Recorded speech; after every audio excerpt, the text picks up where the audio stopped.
जय श्रीमन नारायण। ए पर जे टिप्पणी हम करे जा रहल बा रामानुजदास श्रीमान गट्टू वेणुगोपाल स्वामी जी के द्वारा दिहल गयल बा। अध्याय 18 मोक्ष संन्यास योग श्लोक 78। यत्र योगेश्वरः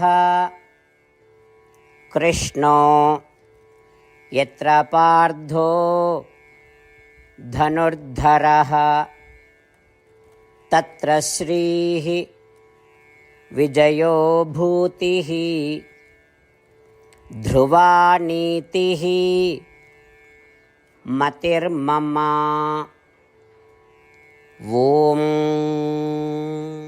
गीताचार्य श्री कृष्ण परमात्मा अर्जुन समेत हमनी सबके भगवत गीता के उपदेश कहले।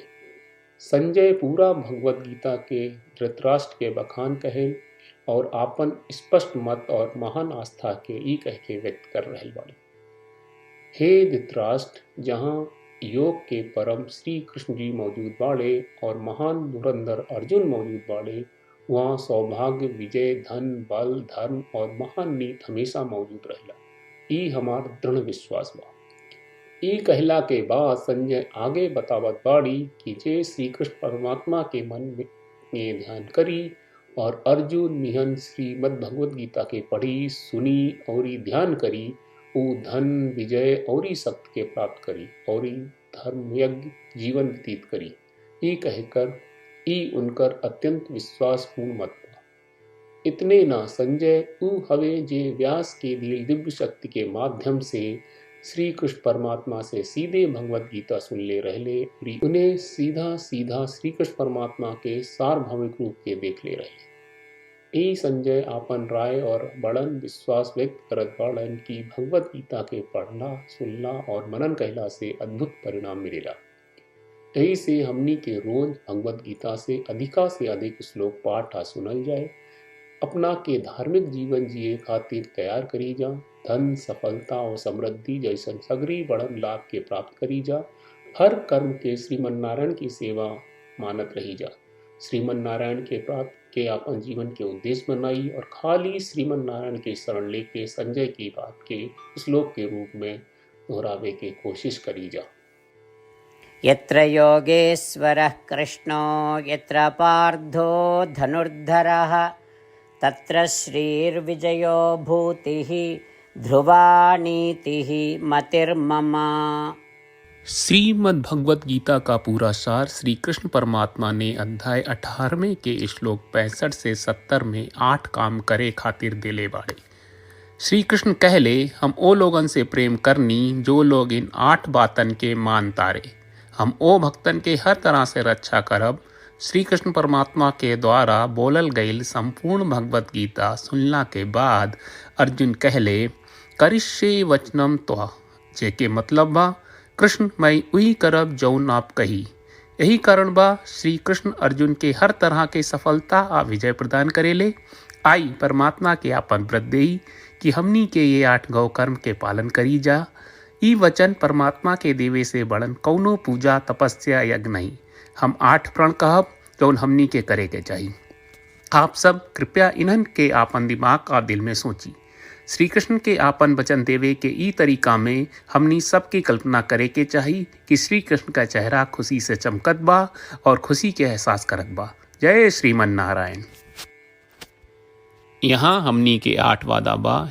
हमनी के पहला वादा, हे श्रीमन नारायण, आपका निर्देश के मुताबिक हम हमेशा तोहार ध्यान करब और तोहार बारे में सोचब। हमनी के दूसरा वादा, हे श्रीमन नारायण, आपका सलाह का अनुसार हम हमेशा आपका भक्त रहब। हमनी के तीसरा वादा, हे श्रीमन नारायण, हम आपन सब काम तोहरा सेवा के रूप में और तोहरा संतुष्टि खातिर करब। हमनी के चौथा वादा, हे श्रीमन नारायण, जैस की आप माने के कहले रहलू, हमरा बहुत विश्वास बा कि हम आपके होई और हम हमेशा आपन दोनों हाथ जोड़ के आपके नमस्कार करब और आपकी पूजा करब।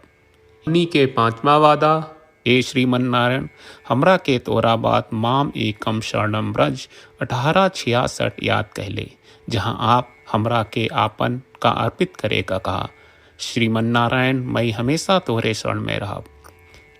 हमनी के छठवां वादा, हे श्रीमन नारायण, हमरा के तोहरा बात माँ सुचहा 1866 याद कहले कि आप हमनी के शोक ना करे का आश्वासन दे रहे बड़े, हम अब और शोक ना करब। हमनी के सातवां वादा, हे श्रीमन नारायण, आपने हमरा खातिर श्रीमद् भगवत गीता के वितरण करके हम सबके कृपा कहले और आशीर्वाद दहले बा। हम वादा करत बानी कि रोजाना कम से कम एक श्लोक पढ़ब या सुनब। हमनी के 8वां वादा, हे श्रीमन नारायण, आप गीता के पूरा मानवता तक ले गयलू। हम गीता में आपके दिव्य वचन के उन भक्तन तक पहुँचावे के प्रयास करब जे गीता से अपरिचित बा। हे श्रीमन नारायण, हम उई करम जौन तू करे का कहब। हम ऐसन व्यवहार करब जैसन आप चाहत बानी और हम खाली आपका खातिर काम करब। श्रीमन नारायण के रोज आपन वचन देहल कि हम ओइस करब जैस आप कहत बानी, ई अपने आप में बड़न पूजा बा। श्रीमन नारायण, करशे वचनम त्वा। श्रीमन नारायण, हम तोरे निर्देश के मुताबिक काम करब। सर्वम श्री कृष्ण अर्पणम अस्तु। जय श्रीमन नारायण। यत्र योगेश्वरः